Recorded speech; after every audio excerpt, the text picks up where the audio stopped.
Rosa María Leizaquía es una profesora de 48 años, más de la mitad de los cuales los ha pasado enseñando en colegios públicos como este, el 2060 o Virgen de Guadalupe, ubicado en los cerros de Coyique, en Comas.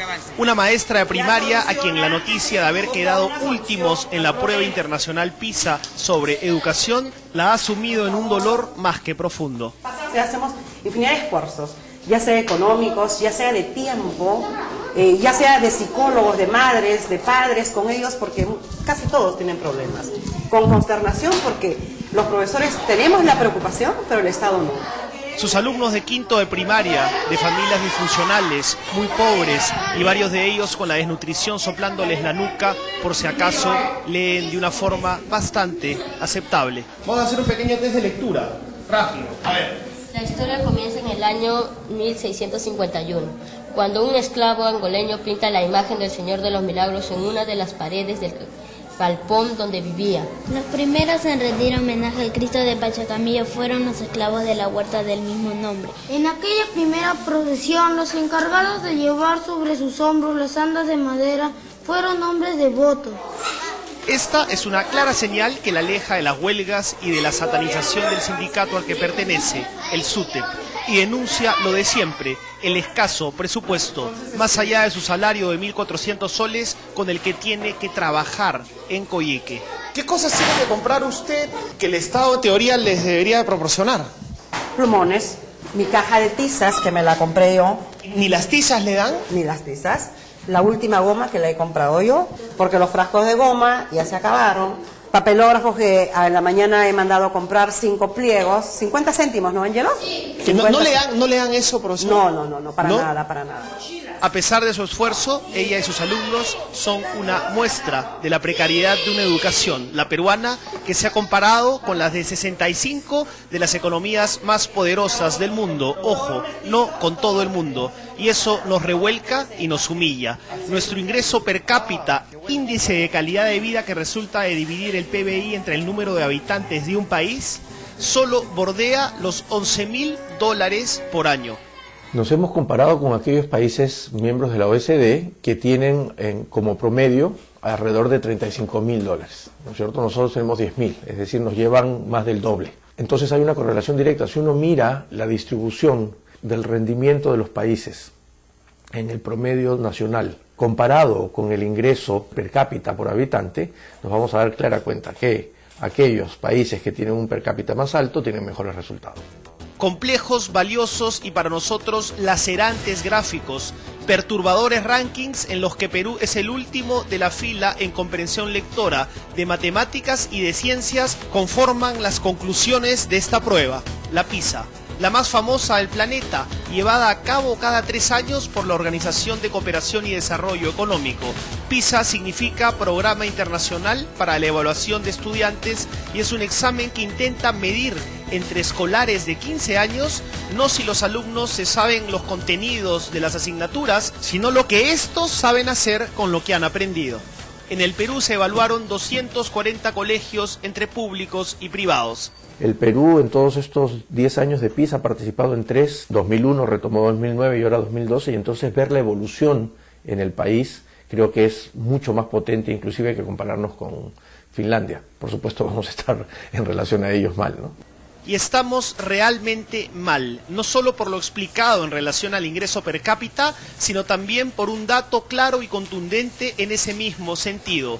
De los 65 países evaluados, incluidos los de Latinoamérica como Argentina, que está en el puesto 59, Brasil en el 58 o Chile en el 51, Perú, con apenas 2,8 de su presupuesto nacional destinado a educación y a su infraestructura, es también en ello el último de la fila, pese a haberlo duplicado desde el año 2000.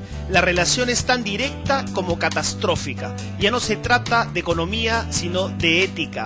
El acuerdo nacional que nos compromete a elevar esta cifra hasta el 6% es de momento solo letra. En este programa nos hemos cansado de retratar las condiciones en las que se imparte la educación en el Perú, sobre todo en la letal combinación de lo público con lo rural. Inolvidable es, por ejemplo, el momento en que descubrimos hace pocos años cómo alumnos de una escuela en Andahuaylas aprendían con piedras a contar. 2 más 4, ¿cuánto es? 6.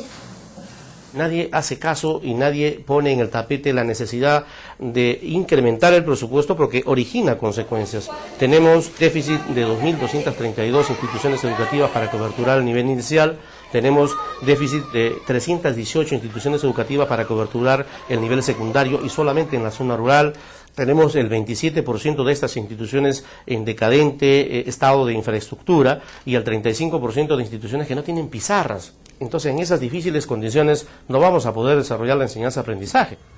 295.416 jóvenes de 15 años de 67 países y regiones diferentes fueron evaluados durante más de 2 horas por medio de decenas de preguntas que iban desde las más trabajosas, como determinar la frecuencia de goteo de una administración medicinal intravenosa a un paciente enfermo, a través de fórmulas complejas, hasta la simple deducción lógica respecto a si es grasa o sangre lo que reciben los músculos humanos luego de hacer ejercicio.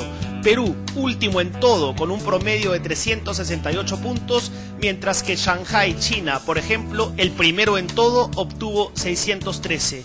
Hay que captar el mensaje, pero no hay que ser tampoco apocalípticos. Tiene que ser una alerta muy seria, ¿no es cierto? Muy seria porque no es una buena situación, pero tampoco creemos que debería ser tan catastrófica que te paralice.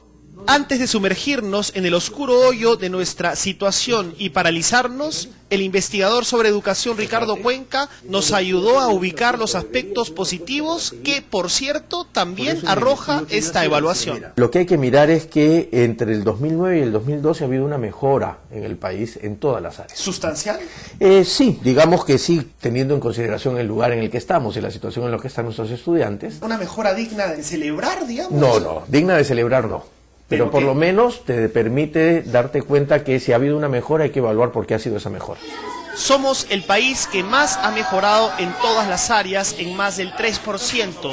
En la que más hemos mejorado es la que tiene que ver con el sensible tema de la comprensión de textos. Lo más interesante del asunto es que este crecimiento ha sido sostenido del 2001 al 2012.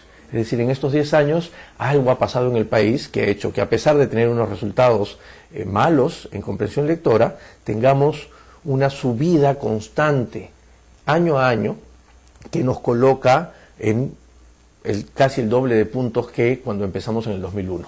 Las andas saldrán de una puerta grande de la avenida Tacna para luego ingresar al templo y recibir a la imagen del Cristo ¿Y de qué está hablando? ¿Cuál es el tema? Del Señor de los Milagros. Muy bien.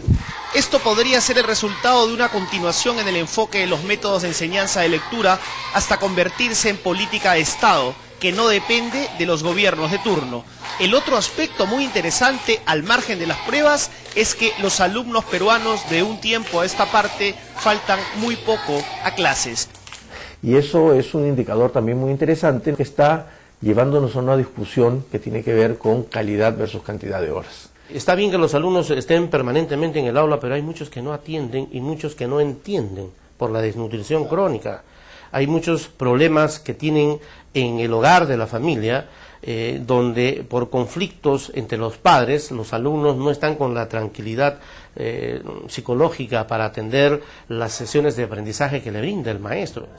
Y un tercer aspecto, no menos sorprendente, es el hecho de que en medio del debate sobre la educación pública y la privada, la brecha entre ambas, según esta prueba, se ha acortado. Aquí tenemos en unas líneas que no sé si se notan más oscuras, son las que pertenecen a los colegios privados. Y las líneas más claras son a los colegios públicos. Lo que este gráfico nos está mostrando es que aquí arriba, con mejores resultados, tenemos a un grupo más bien pequeño de escuelas privadas, que son aquellas escuelas que podríamos considerar de élite. Y aquí abajo tenemos algunas escuelas públicas con los menores resultados. Y acá probablemente está cualquier colegio que uno se imagine en una zona rural público en el país. Lo interesante es cómo se está comportando la escuela pública y privada en el centro, que es donde está el grueso. Es decir, cada vez más se están acercando los promedios.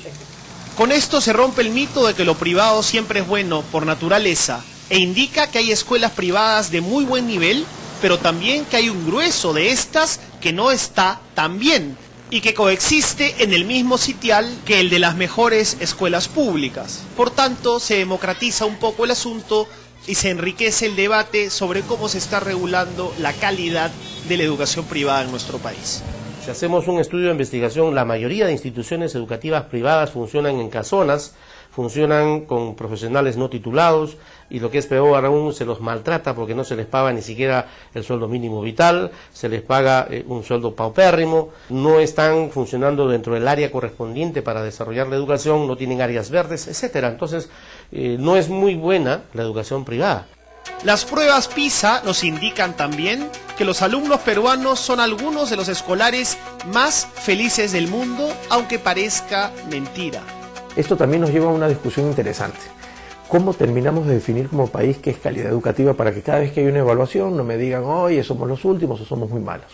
¿Debería o no incluirse otros elementos a los conocimientos tradicionales de matemática o comprensión lectora? Es una pregunta que hay que hacernos en el país, ¿no? Pero estos logros no nos deben en modo alguno hacer evadir lo dramático de la situación.